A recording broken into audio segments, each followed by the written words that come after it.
আসসালামু আলাইকুম ওরহমতুল্লাহি বারাকাতুহু। কথা বলবো ফার্দার সাবমিশন নিয়ে। যখন হিউম্যান রাইটস অথবা প্রোটেকশন ক্লেম রিফিউজ হয়ে যায় বা উইথড্র হয়ে যায়, তখন নতুন যদি এভিডেন্স থাকে তখন নতুন এভিডেন্স দিয়ে ফার্দার সাবমিশন করা যায় এবং তখন হোম অফিস ডিটারমাইন করে যে এগুলি ফ্রেশ ক্লেম কি না।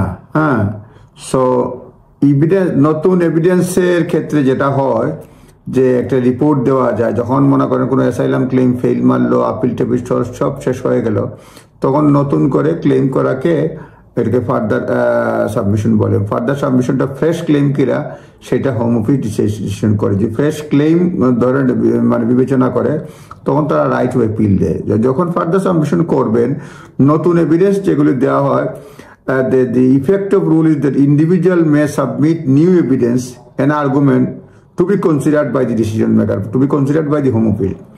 So further submission is a medical legal report, a report prepared by expert assessing both evidence with the relevant legal framework. For example, whether scars or violence amounting to torture, যে তার যে স্কার দেখা গেছে, দাগ দেখা গেছে, জখম দেখানো গেছে, সেগুলি অ্যামাউন্ট টু টর্চার কিনা, সাইকিয়াট্রিক রিপোর্ট দেওয়া যেতে পারে। Country report assessing condition in a country which reference particular individual and circumstances.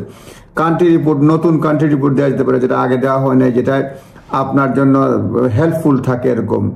তারপরে নিউ কেস ল, যেটা relevant to the claim further submission. New case law এটা রেলিভেন্ট টু দি মানে claim দেওয়া যেতে পারে। Updated country guidance publish by home office, home অফিসের country guidance দেওয়া যেতে পারে। আপডেটেড অবজেক্টিভ এভিডেন্স দেওয়া যেতে পারে যে ফার্দার সাবমিশনের সময়। এটা ফার্দার সাবমিশন অ্যাপয়েন্টমেন্ট করতে হয় এবং লিভারপুলে ফার্দার সাবমিশন ইউনিট রয়েছে, সেখানে দেওয়া যায় যখন অ্যাসাইলাম ক্লেম পুরোপুরি রিফিউজ হয়ে যায়, একদম সব কিছু অ্যাপিল রাইট অবজেস্ট হয়ে যায়, তখন দেওয়া যায়। It is important to note not only fresh evidence may submitted but also legal argument based on totality of the evidence. মানে শুধুমাত্র ফ্রেশ এভিডেন্স না, লিগেল আর্গুমেন্টও শক্ত করে দেওয়া যেতে পারে নতুন ফার্দার সাবমিশনে। The argument can make significant difference by precisely addressing the relevant legal test. Legal টেস্টটা ভালো করে মানে আর্গুমেন্ট করতে হবে। Explaining how they made the reference to the evidence in a form that invites favourable decisions, এটা থাকতে পারে। Favourable ডিসিশনের কীভাবে আসবে। The consideration of further submission clearly founded claims, সেই ক্ষেত্রে decision maker will consider further submission along with those made in original application and decide whether to grant refugee status. মানে original ডিসিশনের মানে কম্পেয়ার করে home office whether to grant refugee status দিতে পারে বা humanitarian protection বা permission to stay on human rights দিতে পারে। If the decision maker does not grant application, it will move to the second stage. Second stage কি বলে? Assessment of whether new material submitted amount to fresh claim. যদি তারা submitted না হয় তো fresh claim কিনা তারা বিবেচনা করে। The primary significance of this stage is the submission are found amount to fresh claim. এটা তখন যদি ফ্রেশ ক্লেম তারা বিবেচনা করে তাহলে আপিল রাইট দিবে। আপিল রাইট যদি দেয়, যে submission will amount to fresh claim কখন ফ্রেশ ক্লেম হয়? If they significantly different from material that has previously been considered. ম্যাটেরিয়ালটাও প্রিভিয়াসলি কনসিডার্ড করা হয়ে থাকে, তাহলে এটা ফ্রেশ ক্লেম হতে পারে। মানে significantly different from material that has been considered, যেটা আগে যে ডকুমেন্ট দেওয়া হয়েছে সেটাতে সিগনিফিকেন্টলি ডিফারেন্ট কিনা। Submission will only be significantly different যদি নট অলরেডি বিন কনসিডার্ড, যদি কনসিডার আগে করা হয়ে না থাকে। Taken together with previously considered material created A realistic prospect suspect. এই নতুন ডকুমেন্টগুলা রিয়েলিস্টিক প্রসপেক্ট অফ সাকসেস করা হয় কিনা আগের বার রিজেকশন করা সত্ত্বেও।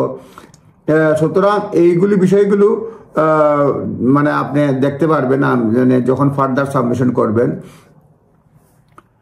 রিয়েলিস্টিক প্রসপেক্ট অফ সাকসেস বলতে মানে হোম অফিসের ফার্দার সাবমিশন গাইডেন্সে বলছে, the question is whether issue raised are at least arguable or could lead an immigration judge to take different view. এটা আর্গুয়েবল কিনা আর ইমিগ্রেশন জাজ এটা ডিফারেন্ট ভিউ নেয় কিনা ওই আগের অরিজিনাল ডিসিশন থেকে, সেটা বিবেচনা করে যখন রিয়েলিস্টিক প্রসপেক্ট অফ সাকসেস, মানে এটা বলতে তাই বোঝাচ্ছে। হ্যাঁ, সুতরাং আপনারা নিজ দায়িত্বে দেখে নেবেন। বলছে further submission will be consider the application could be granted that stage. If not granted, প্রথমত হচ্ছে ফার্দার সাবমিশন যখন ডকুমেন্ট দেওয়া হয় তখন তারা গ্রান্ট যদি করা হয় গ্রান্ট দিয়ে দেয়, আর যদি গ্রান্ট না দেওয়া হয় তাকে তখন এটা কনসিডার করে ফ্রেশ ক্লেম কিনা, আর ফ্রেশ ক্লেম থাকলে রাইট অফ অ্যাপিল মানে দেওয়া হবে কিনা সেটা দেখা হয়। Right of appeal should be মানে দেওয়া মানে ফ্রেশ ক্লেম হলে এটা রাইট অফ অ্যাপিল এটা দিবে। ইন ইফেক্ট অরিজিনাল তখন আপনার অরিজিনাল যদি দেওয়া হয় তাহলে অরিজিনাল যে সার্টিফিকেশন করছিল ক্লিয়ারলি আনফাউন্ডেড যদি করে থাকে প্রথম রিফিউজালে তখন এটা কাজে আসবে। সুতরাং ফার্দার সাবমিশন যখন করবেন উপরের বিষয়গুলো বিবেচনা করে দেখবেন, জাস্ট একটা গাইডেন্স মাত্র। তবে যেটা বলছিলাম ফ্রেশ ক্লেম যদি হয় it is granted but consider amount of fresh claim যদি হয়, ভিসা যদি মঞ্জুর না করা হয় তবে এটা তারা কনসিডার করে ফ্রেশ ক্লেম কিনা, তারা ডিসিশন না এটা ফ্রেশ ক্লেম, তাহলে ফ্রেশ ক্লেম যদি ডিসিশন হয় আপিল রাইট থাকবে, তখন আপিল বাকি বিষয়গুলো বিবেচনা করবেন। এগুলি নিজ দায়িত্বে দেখে নেবেন, জাস্ট একটা গাইডেন্স। ফার্দার সাবমিশন মানে কীভাবে করতে হয়, কী কী এভিডেন্স থাকতে হয়, কী কী টেস্ট থাকতে হয়, একটা গাইডেন্স দেওয়া হলো। এটা ফুল পিকচার না, নিজ দায়িত্বে দেখে নেবেন। আসসালামু আলাইকুম।